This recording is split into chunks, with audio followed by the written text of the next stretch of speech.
हाँ प्यारे विद्यार्थियों, आज अपन लोकतंत्र के टॉपिक को आगे बढ़ाते हैं। कल अपन ने पढ़ा था लोकतंत्र की अर्थ और परिभाषा के बारे में पढ़ा। लोकतंत्र अंग्रेजी में डेमोक्रेसी, इसका नाम प्रजातंत्र भी कहते हैं इसको, और जनतंत्र भी कहते हैं। प्रजा, जन, लोक, इन सबका मतलब होता है जनता से ही है, यानी जनता की शक्ति पर आधारित शासन तंत्र लोकतंत्र कहलाता है। इसकी परिभाषा आपने कल समझ ली थी और व्यक्तिगत रूप से अलग अलग जो व्यक्तियों ने परिभाषा दी उनके बारे में पढ़ा था। आज हम पढ़ेंगे लोकतंत्र के विविध रूप।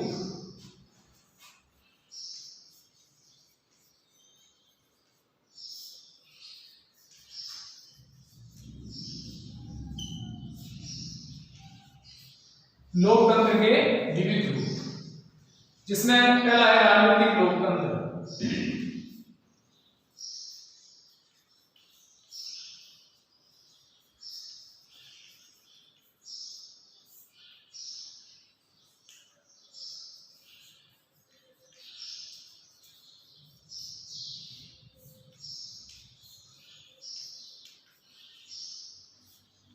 सामाजिक लोकतंत्र,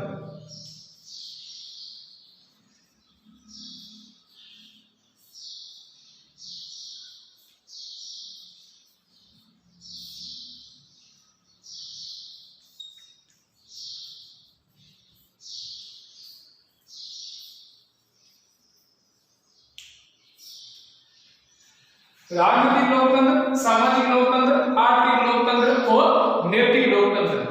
अब हम सबसे पहले राजनीतिक लोकतंत्र क्या है इसके बारे में पढ़ेंगे।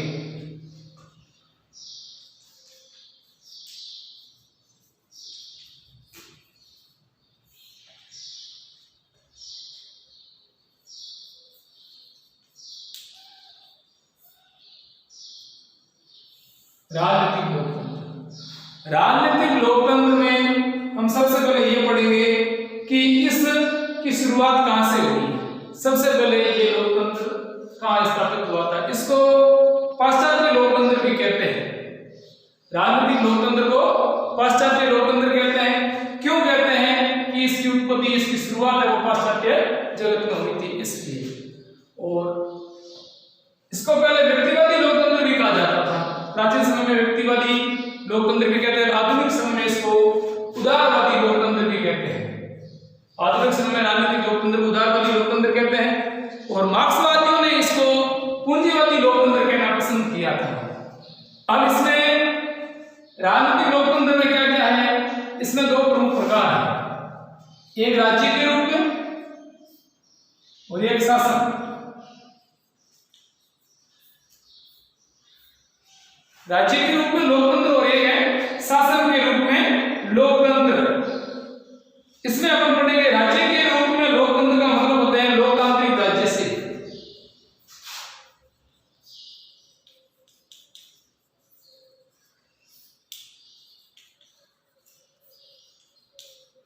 और शासन के रूप में लोकतांत्रिक शासन से।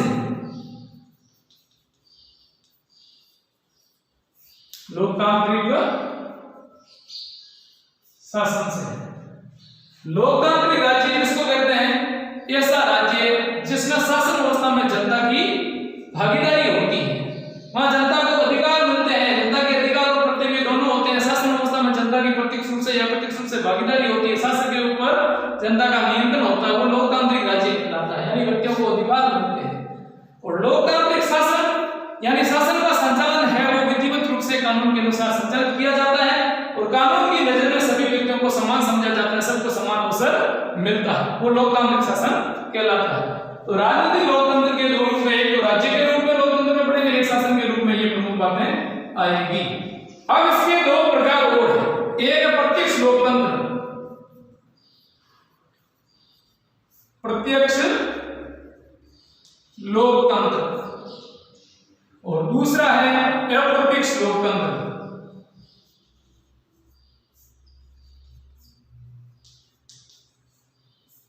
प्रत्यक्ष और अप्रत्यक्ष लोकतंत्र।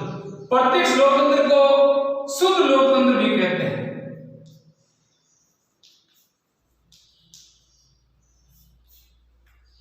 और अप्रत्यक्ष लोकतंत्र को प्रतिनिधि लोकतंत्र भी कहते हैं।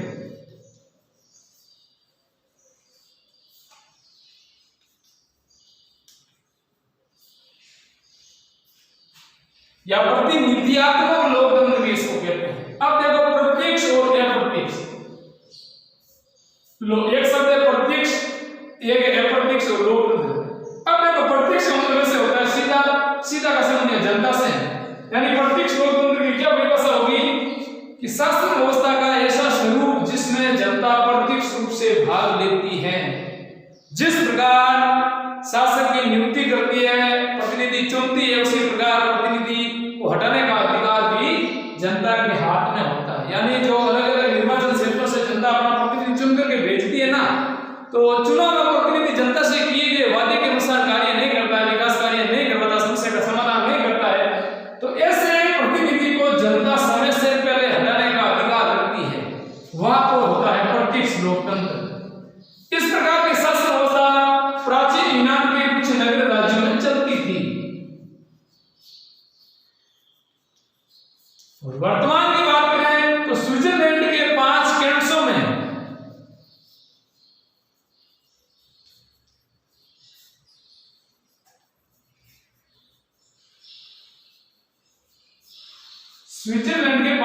इस प्रकार की प्रत्यक्ष लोकतांत्रिक शासन व्यवस्था चल रही है। आधुनिक समय में ज्यादातर दुनिया के देशों में अप्रत्यक्ष लोकतंत्र चल रहा है, जिनको प्रतिनिधि लोकतंत्र कहते हैं। अब देखो प्रतिनिधि लोकतंत्र इस वजह से शुद्ध लोकतंत्र इसलिए कहते हैं कि यहाँ सब कुछ पारदर्शी होता है। जनता प्रतिनिधि चुनने का अधिकार रखती है, समय से पहले हटाने का अधिकार रखती है, जनता खुद किसी विषय पर प्रस्ताव लाकर के कानून बनाने की पहल कर सकती है, अधिकारियों की नियुक्ति कर सकती है, हटा सकती है। ये सारा जो काम हो रहा है जनता के द्वारा प्रत्यक्ष हो रहा है। शासन व्यवस्था की हर तरह की गतिविधि में प्रत्यक्ष रूप से भाग लेती है। और अप्रत्यक्ष लोकतंत्र में जनता द्वारा चुने गए प्रतिनिधियों के द्वारा शासन का संचालन किया जाता है। शासन व्यवस्था में जनता का जो भागीदारी है वो प्रतिनिधियों के माध्यम से होती है, जनता प्रत्यक्ष रूप से भाग नहीं ले सकती। यानी अपने अपने क्षेत्र से जनता प्रतिनिधि चुन करके भेजेगी और वो प्रतिनिधि जनता के शासन का संचालन करेंगे। यानी इस प्रकार की शासन व्यवस्था में जनता प्रतिनिधि चुनने तक सीमित रहती है। इसको प्रतिनिधि लोकतंत्र इसलिए कहते हैं कि जनता के द्वारा चुने गए प्रतिनिधियों के द्वारा शासन का संचालन किया जाता है। शासन व्यवस्था में जनता का प्रतिनिधित्व करने वाले जनता के प्रतिनिधि होते हैं। अब देखो इस अप्रत्यक्ष लोकतंत्र में भी शासन व्यवस्था के 2 प्रकार हैं। एक तो है संसदीय अधिकारात्मक शासन व्यवस्था और एक है संस्थात्मक शासन व्यवस्था।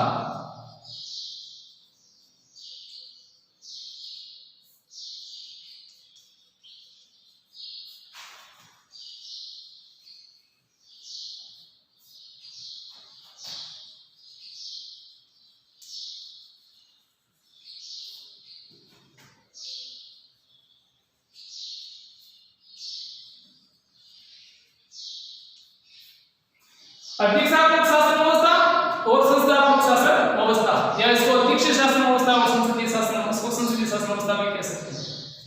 यह शासन व्यवस्था अमेरिका में चल रही है।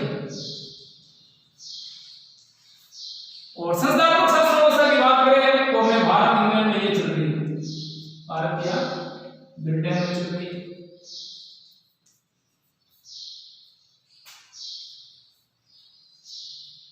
अब हम अधिकारात्मक शासन व्यवस्था में क्या होता है और संस्थात्मक शासन व्यवस्था में क्या होता है उनको भी समझेंगे।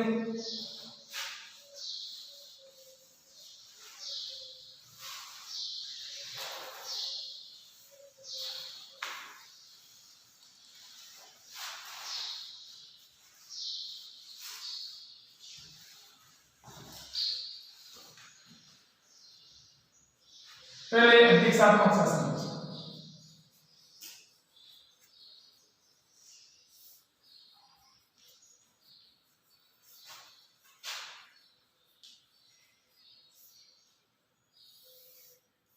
अधिकारात्मक शासन व्यवस्था में क्या होता है, कार्यपालिका एक प्रकार की होती है, यानी वास्तविक कार्यपालिका होती है।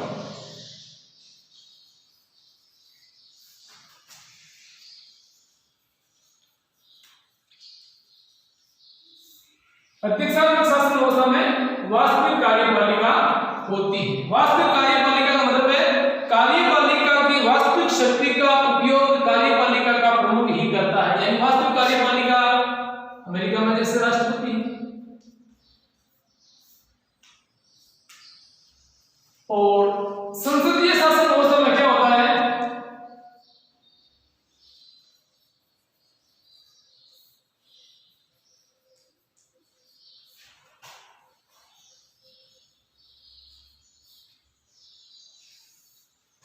कार्यपालिका दो प्रकार की होती है। कार्यपालिका के दो प्रकार होते हैं।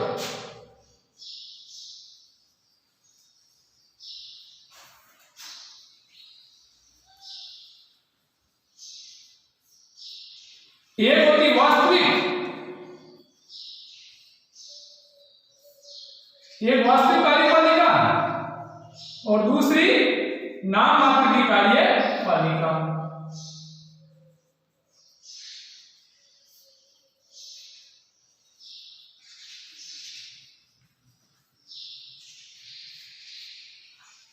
वास्तविक कार्यपालिका और नाम मात्र की कार्यपालिका। अब संस्थात्मक शासन व्यवस्था में वास्तविक कार्यपालिका प्रधानमंत्री के नेतृत्व में मंत्रिपरिषद,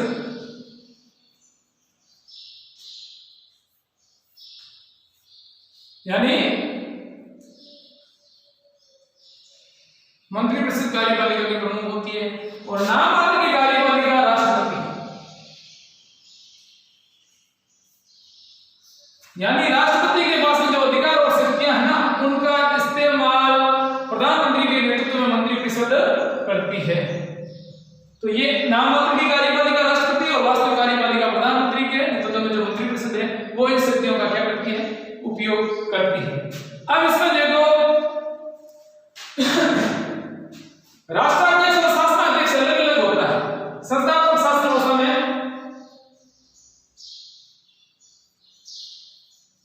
राष्ट्राध्यक्ष होता है राष्ट्रपति,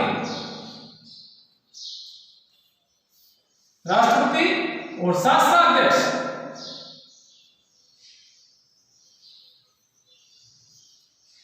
शासनाध्यक्ष होता है प्रधानमंत्री, यानी राष्ट्रपति राष्ट्र का प्रमुख और शासन का प्रमुख प्रधानमंत्री होता है।